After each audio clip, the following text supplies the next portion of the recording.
Hello, everyone. This is Dr. Garrett Smith, the nutrition detective here. And today we're going to go over the simple bedwetting fix with B1, also known as thiamine, that I found in my own personal life experience. So first, I want to give you some background on how I came to figure this one out. One of my kids was having some issues with some nighttime bedwetting at an age, where most kids are done with this issue. I thought there was some of this that ran on my wife's side of the family. So I thought maybe it was just genetic. And so I was going to leave it alone. There was a genetic history of this up to the same age as him. So I thought maybe I'll just leave it alone, let it ride itself out. And it past that age, it didn't seem to go away. So I thought, well, we're going to have to take some more steps. So things we had tried with my child over the years. Magnesium deficiency can be connected to nighttime bedwetting. So we tried some magnesium lotion. I have a link to that in the slides that I'm going to put it in the notes for this presentation. If you want to know which magnesium lotion I use, it's down there.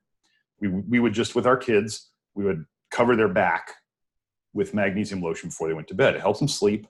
And I was hoping it was going to help with this issue, but it didn't. So then we got into there's a course out there, a neuro-linguistic programming NLP course on bedwetting for kids. And we did it, and it helped some. Didn't fix the problem. So we kept looking. After we decided that that finally wasn't the ticket, we kept moving on, and we found something else. So then we got a bedwetting alarm system. And my child was very excited about this one. He really was looking forward to it, and he thought it was pretty cool, and it was going to help him. And with my child, things would help, and then they would kind of fade away. All of these things helped, and then they would fade away. We'd try new things, and it would help a little bit, and then it would fade away. So, with what I know, when behavioral modifications don't help, you want to look at the chemistry of the person. Because the behavioral modifications, if the chemistry is right, usually the behavioral modifications will work. If the chemistry is not right, behavioral modifications will always lose out in the end to the chemistry. It's kind of like I say about different types of toxicity, vitamin A toxicity being a big one. The toxicity will always win in the end. So will the nutrient deficiency. These things are more powerful than we can outthink them. Not only do they affect our nervous system, but they're going to win in the chemistry. So I started thinking a bit deeper, what else nutritionally might I be missing?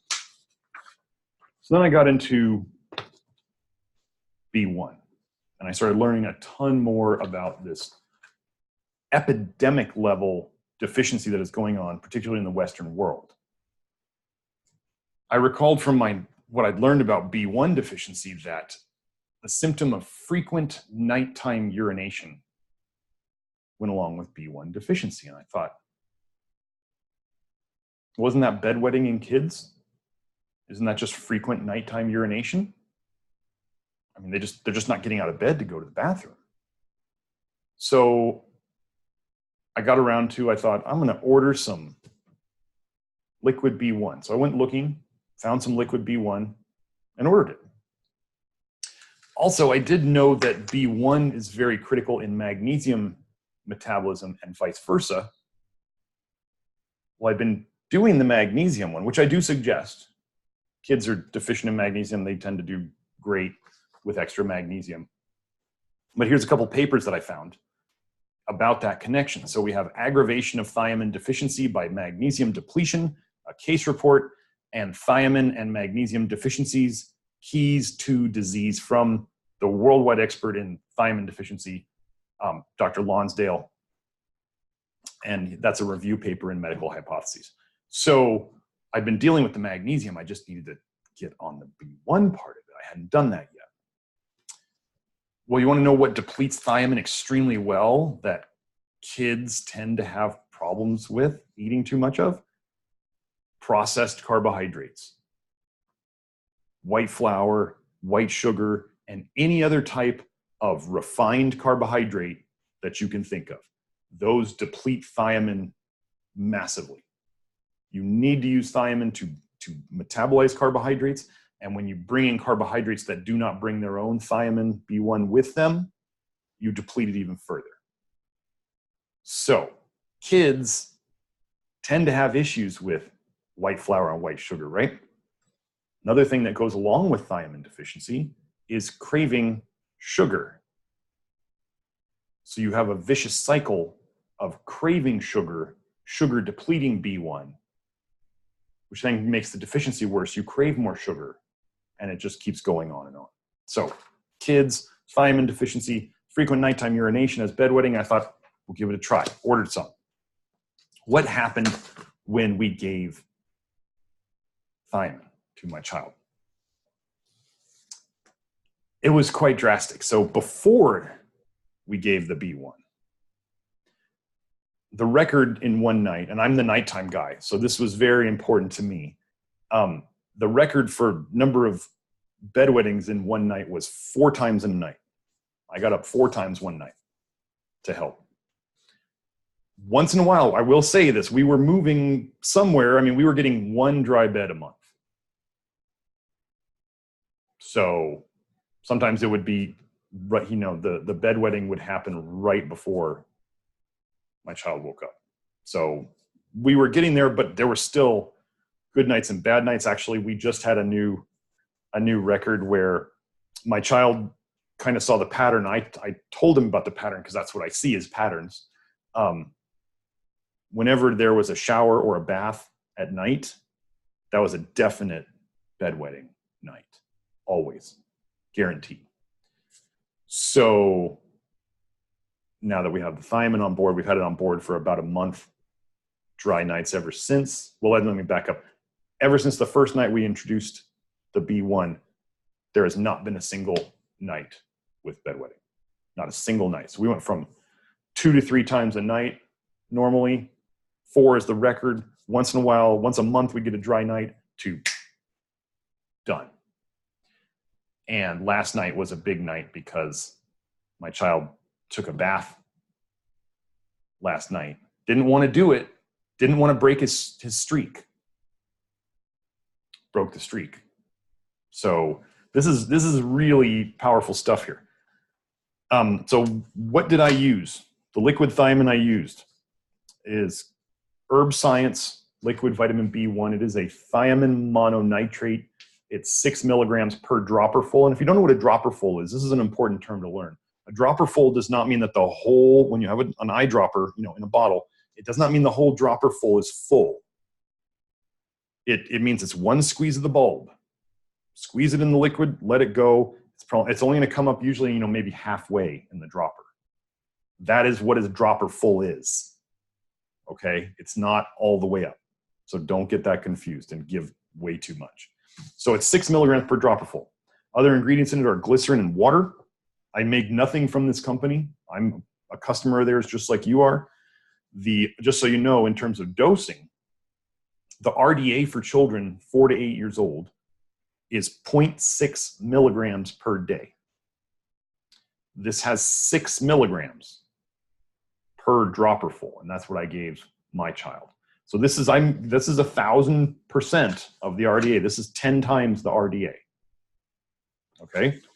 Now we're at the point where if we forget a night, nothing happens. So we're getting his nutritional status up to where he can maintain it. But he likes to do it every night because he wants to make sure that this doesn't happen again. So is B1 the answer to all bedwetting issues? Probably not. I mean, of course, there can be behavioral things. And was my child what would be called a deep sleeper? Absolutely. Now that my child is sleeping through the night, I mean, he's just a deep sleeper, and he does not wake up in the middle of the night to go to the bathroom. I don't know what would happen if he had to wake up in the middle of the night to go to the bathroom. Sleeps through the night and then goes in the morning. So we tried behavioral stuff. the programs I thought were both, I think the bedwetting alarm is great. I think the NLP program we had is great. I think they are well designed. It was not the answer in my child's case. And funny thing, the NLP course actually talks about sugar at night, or sugar in general, but especially sugar at night causing problems. Funny thing, sugar depletes B1. So everything is always connected. There are no coincidences in any of this. So obviously, those are both issues. Processed carbs and B1 deficiency are both issues. It would be greatest to fix it by getting, if you're going to have carbohydrates from, real foods, have them from whole grains, beans, nuts and seeds are also high. Those are the three biggest common foods that have B1 in them. Am I suggesting fortified foods with B1, fortified flour, that kind of stuff? No. Real foods. Real foods would be best. And if you need to supplement on top of that because there's a significant deficiency, then you do. And then once the supplementing doesn't need to be done anymore, you don't. Or you test it out, and then if all of a sudden the problem comes back, then you go, well, I guess the diet's not maintaining it. Guess we gotta supplement or figure out more stuff about the diet. So a trial of B1, of this liquid B1 or other liquid B1s, there's not very many on the market. You're not gonna find many. It might cost you about $20 to buy a bottle of it. And it may save you a whole bunch of money on laundry and a whole bunch of sleep time by not having to wake up in the middle of the night to help your child with this issue. So that's what I have on it. Please share this with your friends, your family, your loved ones, anyone you think could benefit by sleeping more at night while helping their child to get over this issue, which may not be it's never the child's fault. This is never the child's fault. They don't want to wake you up at night. They're not trying to torture you. They have an issue that they can't fix themselves. And if behavioral stuff hasn't worked, then absolutely, if it were me, I would try this simple remedy, because a thiamine deficiency, a B1 deficiency, is going to affect your child, and it's going to affect even adults. It's affecting adults at an epidemic rate these days. It's going to affect them in other ways. It's not just a bedwetting problem. So if you want to get more information from me, here's where you can find it. This will also be in the slides. A link to the product, the liquid thiamine product, will be in these slides. A link to the magnesium lotion I mentioned that I like to use with my kids will be in these slides. You can find more information from me at my network, kind of like a mini social network for people who are interested in my work, at nutrition-restored.mn.co. My main website, where I sell what I call nutritional restoration packages, and I work with people on their clinical nutrition to fix the root causes of their nutrient deficiencies and toxicities and imbalances. That is nutritionrestored.com. And some of the nutritional supplements I use and recommend are at drgarrettsmith.com. Again, that's drgarrettsmith.com, and I have several things there. So, hope you all enjoyed the video. This is Dr. Garrett Smith, the Nutrition Detective, signing out. Have a great week.